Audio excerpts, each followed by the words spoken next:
गुरुजी मोशेने सांगितलं, जर कोणी असं विचार करताना सापडलं तर त्याला दगडाने ठेचून मारा, तो बाई असेल किंवा पुरुष असेल. मग आता तुम्ही काय म्हणताय? येशूला तिथं सांगत नियमशास्त्राप्रमाणे, आणि येशूनं म्हणलं की जो कोणी पाप केलं नसेल त्यानं पहिला दगड मारा. कारण येशूला माहिती की हिच्या पापासाठी मी क्रूसावर वधला जाणार आहे, कारण येशूने नियमशास्त्र पूर्ण केलेलं आहे.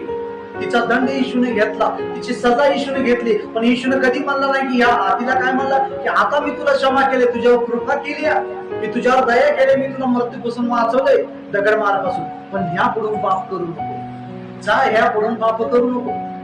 म्हणजे देवाला काय तिथं सवलत दिली का नियमशास्त्र सोडून दे, आता वचनच पाळू नको, चर्चला जाऊ नको, प्रार्थनेला जाऊ नको, असं नाही सांगितलं. की काय सांगितलं? ह्याच्या पुढे पाप करू नको, कारण येशूनं तिच्यासाठी ते बलिदान दिलेलं आहे. आणि रोमकरास पत्र 8:2 वाचा, 8:1 आणि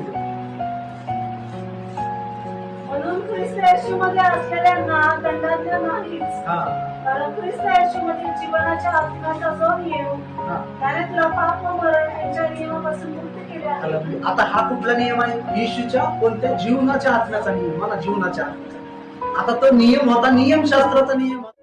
आता हे लोक